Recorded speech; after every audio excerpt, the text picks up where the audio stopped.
të përfaqësuara dhe të cilat takohen një herë në vit dhe debatojnë pra për tema të ndryshme që i tangojnë qytetarët, respektivisht që i tangojnë demokracinë. Prandaj unë me këtë fjalë vetëm desha t'ju uroj, t'ju përgëzoj, t'ju përkraj dhe të mos ndalni asnjëherë, pa ju të jeni ata që ta thoni fjalën e juaj, fjalën e lirë, sepse tani keni edhe situatë pak më të mirë. Në vitet e para, kur kam qenë unë deputet, në vitet 90-ta, më besoni ju, se parës biseduam për pak me kolegët edhe nga Prishtina dhe prej universitetit këtu, pra se sa dhe si funksionojnë lëvizjet studentore. Ja, për shembull, është për lakmi lëvizja studentore që ndodh në Prishtinë ose në Kosovë. E thot atje po sibe atja kështu më aktiv, po kanë tradit ata, janë mësu. Ajo tradit, pra, me gjithate është kur kam studiu në Prishtinë, vitet 72-76, Prishtina ka pas 50.000 student. Kur u bëra unë deputet, në vitet 90, do me thënë mandatin e parë, kemi pas në Maqedoni 850 student shqiptarë.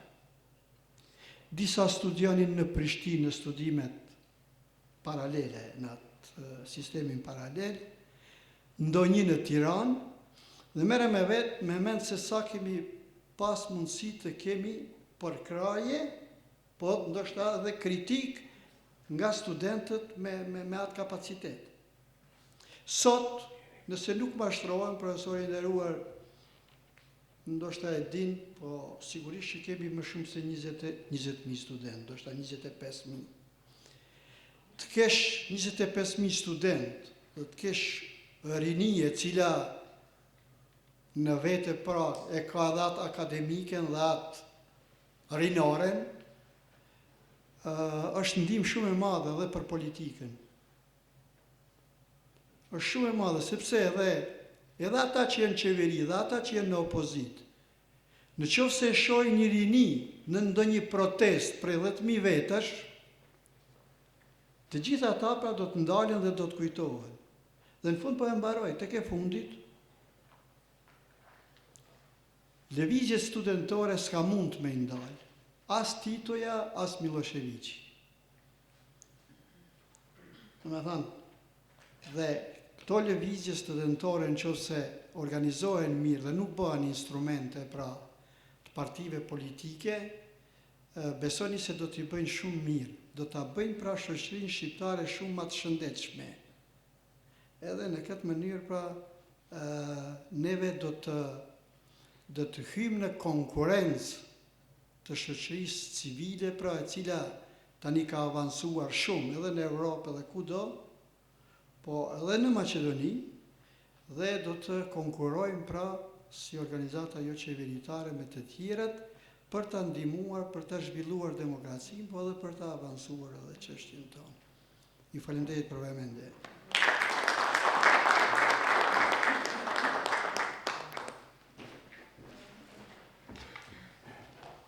Falenderojmë Zotëri Ismet Ramadanin, tash fjalën jap profesorit nderuar Isa Spahio.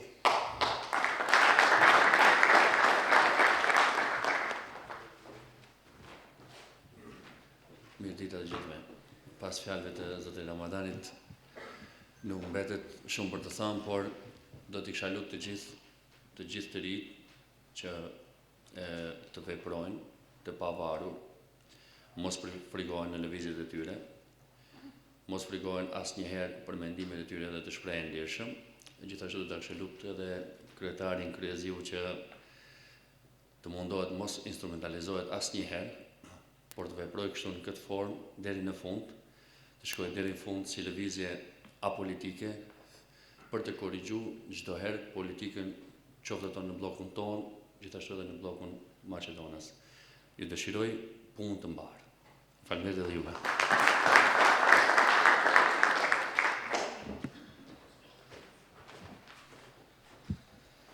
Përsa tash për fund, kemi një analist politik nga shteti Am, këtu nga shteti i Kosovës, shtet fëqin, që ka ardhur edhe çdo herë atë zërin kritik ka arrit ta ngritë mesin e qytetarëve dhe mesin e të rinjve. Do thotë për ne edhe për ju, të dashur miq, zotëri Fadile Paja.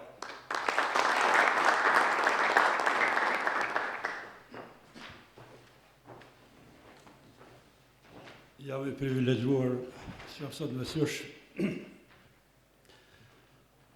nuk është veç kurtoazi. Në fakt, pas fjalëve të nënkretarit, të pata pak tremë dhe me dalë se më kujtoj vetën para 25 vjetë, ashtu me ngjyrat dhësta, që sheshe shoqërinë dhe proceset, po së do qoftë rinia e ka këtë rol. Të ne në Kosovë, Gjakove, ka një fjallë thonë, po shkojnë Shkup dhe pas ka pëndodhë në Gjakovë, edhe unë sot ka marrë këtë kuptim këtu, edhe me pas që ka pëndodhë në Kosovë të ne, po edhe ndoshta me që në zoni tjetër në këtë. Kur thash se ndihemi privilegjuar nuk është veç kurtoazi, po në vërtet, kjo motoja kësaj lëvizje ka një kuptim shumë esencial për mendimin tim. Politika hapave të vegjël, që e theksuan si moto, për mua ka kuptimin e hapave që mund të jenë të mëdhej për marrëdhëniet internacionale në Maqedoni, për paqen në Maqedoni, për qytetarinë në Maqedoni. Dhe unë shpresoj që këta djem dhe vajza kanë arrit me dalë pej llogoreve tradicionale, pej llogoreve të mbylluna ku tjetri shihet veç përmes snajperit. Shpresoj që kanë arrit dhe do të arrijnë të komunikojnë me palën tjetër në nivel qytetarie, me koncepte universale. Prandaj edhe nuk e kam pas të lodhshme të vej sot dhe të jem me këta djem këtu. Në Ballkan është lehtë të jesh shqiptar, është lehtë të jesh maqedon, është lehtë të jesh serb. Në Ballkan është shumë vështirë të jesh qytetar, të jesh njeri, sepse prej traditës, prej kujtesës historike, të keqe, vështirë shohim njeriu palën tjetër. Pa mbizotru ky koncept, mendoj se në Ballkan edhe mes nesh nuk do të ketë paqe, nuk do të ketë zhvillim të mirëfillt. Ajo sintagma që përdoret në botë shumë për plasja e qytetërimeve neve na ndodh në lagje.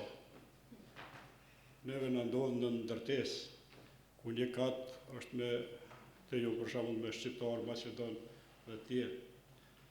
Dhe ato kate, ato ndërtesa, ato banesa nuk komunikojnë me vetë. Këtu unë e shoh fuqinë e atij hapit vogël, kësaj organizate, e cila ka ndërrat të veta edhe shqiptar, edhe maqedonës, edhe të tjerë. Dhe kështu mendoj që këta kanë arrit dalin prej atij rrethit mbyllur, të rrethjes, mosbesimit. Dhe këtu unë e shoh shpresën jo vetëm për këta këtu, por edhe ne atje, edhe përgjithsisht për raportet region. Prandaj për mos me sprovu durimin e juaj, ju falenderoj, jam I privilegjuar që këtu.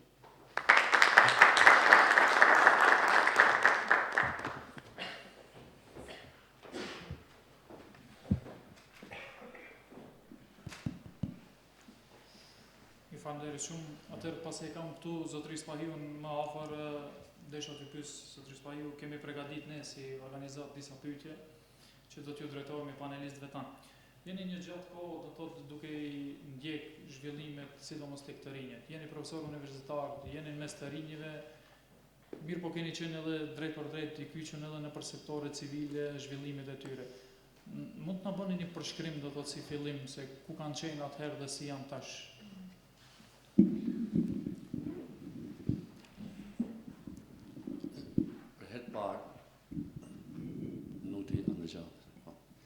Për herë parë, organizata jo qeveritare është hapur në vitin 1945 në Kombet e Bashkuara dhe edhe unë kam pas fatin që të punoj një kohë të shkurtër për këtë organizatë dhe më pas kam kaluar në Kosovë, ku Kosova me të vërtet në vitin 2000 ka pas mbi 30 organizata jo qeveritare dhe kanë qenë vërtet jo qeveritare. Dhe kjo ka qenë si rrjedhoj, siç e përmendi dhe zoti Ramadani, për shkak se Kosova ka patur 40 deri në 50.000 student dhe këto student kanë bërë lëvizjet e para. Unë kam bërë lëvizjet e 81-shit, por kam bërë lëvizjet e 94-96 që bëshën për Universitetin e Titovës dhe kjo bëshën nga lëvizja studentore për përkrahje dhe legalizim, akreditim të këtij universiteti dhe këto lëvizje kanë qenë aso kohë edhe në për shkollat të mesme kur filluan të hapin shqiptarët për shkollat mesme në për disa qytete për herë të parë, nga viti 1992 deri në vitin 1996. Dhe çuditërisht pas vitit 2006 filloi një zbehje e lëvizjes studentore, filloi një zbehje e këtyre organizatave në Maqedoni dhe kohëve të fundit të shoh një zbehje akoma më të madhe, nga që organizatat jo qeveritare janë lojtar kyç të partive politike, qoftë në bllokun shqiptar apo Maqedonës, po edhe bllokët tjera. Kështu që fatkeqësisht neve nuk na ka mbet gjë tjetër vetëm se të përmbahemi shpeshherë edhe rinia jonë, sa herë që bisedojmë jashtë duke pirë kafe, bisedojmë për çështjen e lëvizjeve studentore, bisedojmë për çështjen e lëvizjeve organizative. Këto çdo herë janë të frikësuar, mos po ka një lëvizje politike, mos po ka një lëvizje për një problem, nga që shumica e të rive janë sot të kontrolluar dhe ndjen një frikë, ndjen një ngurësim të rinia shqiptare. Kjo u bë për arsye se e shohim që dita ditës terrorizohemi në një farë forme, jo më larg se një javë patëm rastin e Kostivarit, kur rastësisht e lexoj në një nga gazetat zyrtare, thotë që u kërcënohen nxënësve të Kostivarit ashtu edhe me gjykime dhe me paraburgime, ose nëse s'ja kanë të drejtë të paraburgosin fëmijë të mitur, por u kërcënohen me gjykime, ose se do t'i gjykojnë ose do t'i çojnë nëpër gjykata, vetëm e vetëm pse ato kanë aktruar se janë të helmuar. Nesër, nëse ka në një rast të tillë ose në një problem tjetër, sërish rinia do të heshti, për shkak se mund të kenë këtë problem ose atë problem. Rinia tjetër e cila është e punësuar fatkeqësisht nuk mund të lëvizi dhe të flasi, për shkak se jemi koshient dhe çdo ditë e shohim që të rit u hikin bisedave, u hikin organizatave për arsye se mos largohen nga puna ose mos largohen nga pozicionet që kanë. Është në rregull, nuk është se njeri duhet deri në fund të sakrifikohet. Unë nuk jam kundër që të sakrifikohemi deri në fund dhe dihet që puna është e drejtë kushtetare, që çdo njeri ka të drejtë të punojë dhe me atë punë shumica mbajnë familjen ose të gjithë mbajnë familjen, por nuk duhet tërësisht të heshti rinia dhe qoftë ajo edhe ndonjëherë paguhet me vështirësi, me sakrificë. Mos i harrojmë punët që i ka kaluar ky popull, mos harrojmë se si kaloi populli shqiptar në Kosovë, mos harrojmë si kaloi populli shqiptar në 2001 në Maqedoni, mos harrojmë se si kanë mbet ato njerëz të pas luftës, si kanë mbet shtëpi që sot e kësaj dite nuk kanë bukë me ngrënë, dhe ne duhet të flasim për këto fenomene, do të flasim për të drejtat e këtyre, do të flasim për drejtat e invalidëve, do të flasim për të drejtat e studentëve, do të flasim për të drejtat e rinisë, për të drejtat edhe të këtyre gjë që ishin në protestë. Kështu që rinia dua që në mënyrë apolitike, se zgjata shumë, në mënyrë apolitike të mbështesi lëvizjet apolitike dhe me të vërtetë të luftoj për këtë fenomen të vështirë. Faleminderit. Zotri Levaj, ju kemi thirrë këtu për të bërë një komparacion. Ku jemi lëvizjet, do të organizatat jo qeveritare këtu në Maqedoni dhe ato në Kosovë. Ne çdo herë kemi si frymëzim, e marrim si modalitet ajo që ka bëhet në Kosovë, ta frymëzojmë këtu në mesin e të rinjve, ta akumulojmë ata të zërin kritik. Si qarkullojnë këto, si funksionojnë këto organizata atje dhe këtu? Për bindjen time, një njeri mund të lëviz kot pa pas një arsye ose pa pas një motiv, po masat nuk lëvizin kot. Nuk dalin rrugë kot, nuk protestojnë kot. Do të thotë për të lëvizur masat, për të vënë lëvizje, duhet të ketë ose një ndrydhje e cila përpiqen të lirohen, ose duhet të ketë një shpresë për të arritur diçka, për të përmirësuar jetesën, për të përmirësuar ambientin në cilin jetojnë. Për neve na pëlqen kjo kur thotë zoti kryeziu se na kanë frymëzim, por unë mendoj që pikërisht këtu duhet zgjidhet ai frymëzimi, mesjosh. Të shihet ata qytetarë, ata njerëz çfarë ndrydhje shkanë, çfarë dhimbje shkanë, çfarë probleme shkanë, dhe cilat janë mënyrat, rrugët më të mira për me zgjedh ato probleme. Edhe ajo tjetra që thash, të krijohet shpresa. Masat nuk lëvizin pa krijuar shpresë, pa krijuar një vizion të qartë. Unë mendoj që në Maqedoni, për asë sa më lejohet mua ta them këtë, ende nuk është e qartë çfarë duan sakt njerëzit. Në fakt,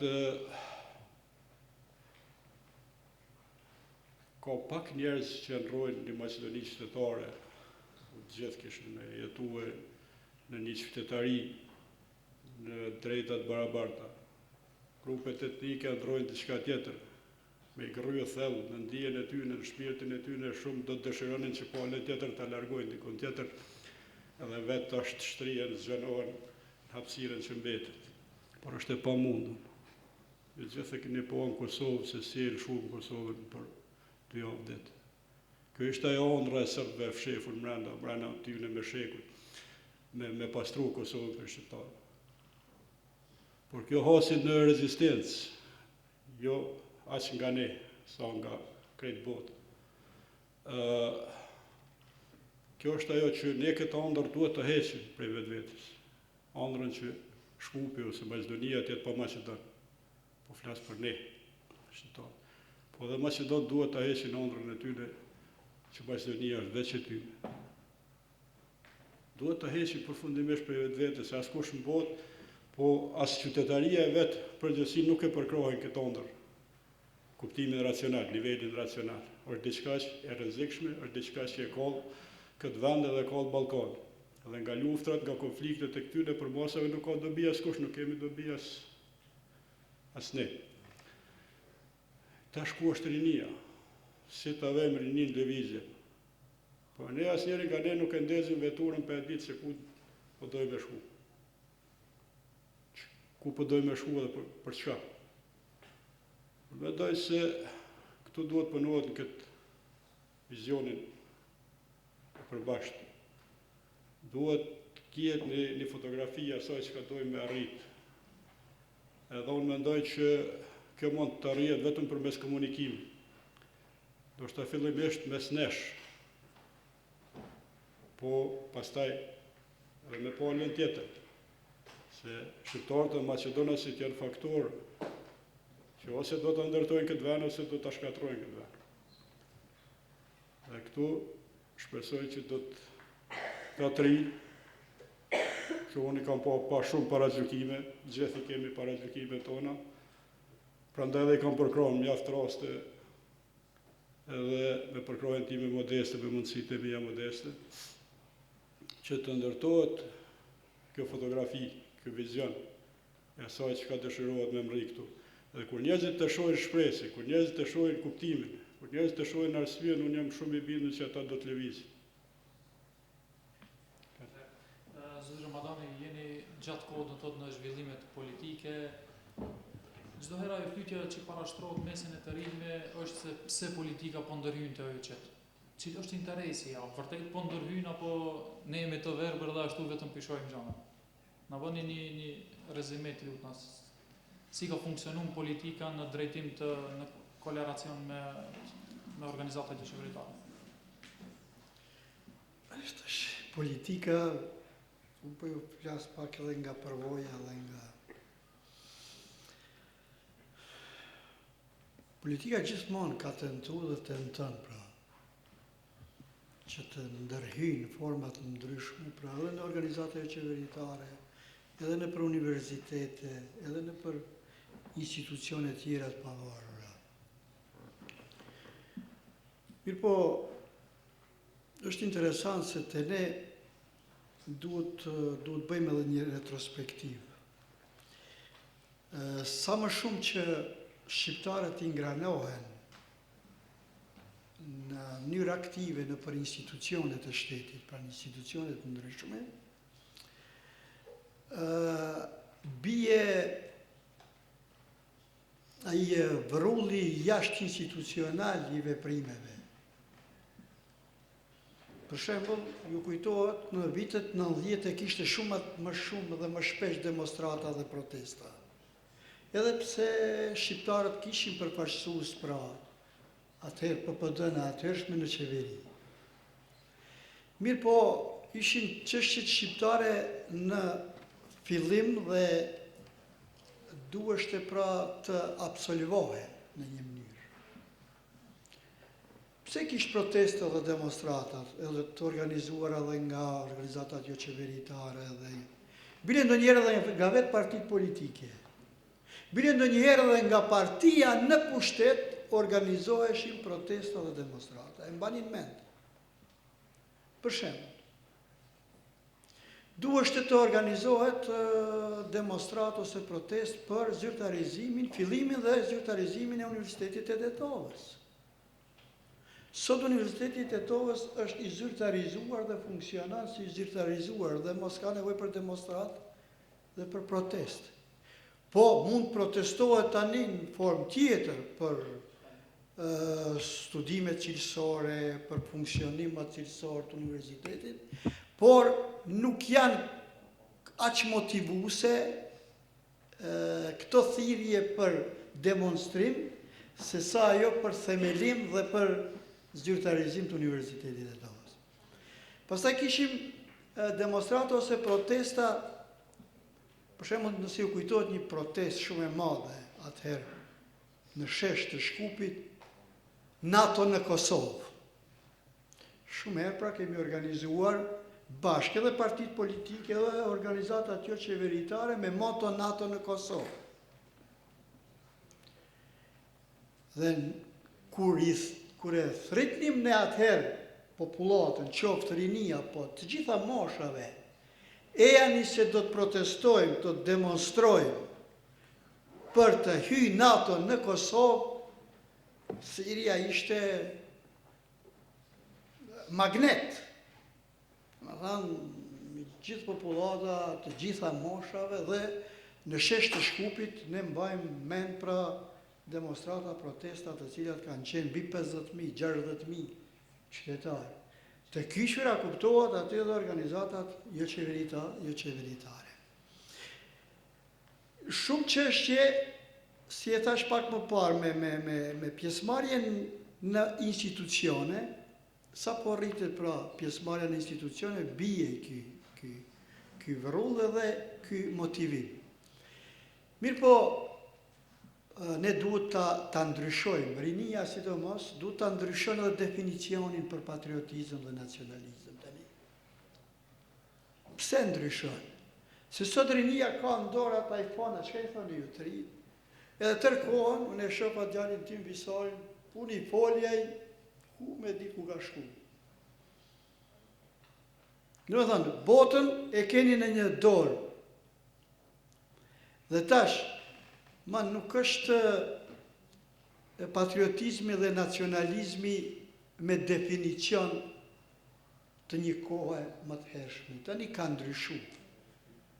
Prandaj, vizioni përbashkët. Tash vizionet duhet të ndahen edhe me të tjerët. Me vetë fjalën se ne duam të jemi pjesë integruese, ose që do të thot pjesë integrale, e zhvillimeve civilizuese në Evropë, në botë, neve kuptimin për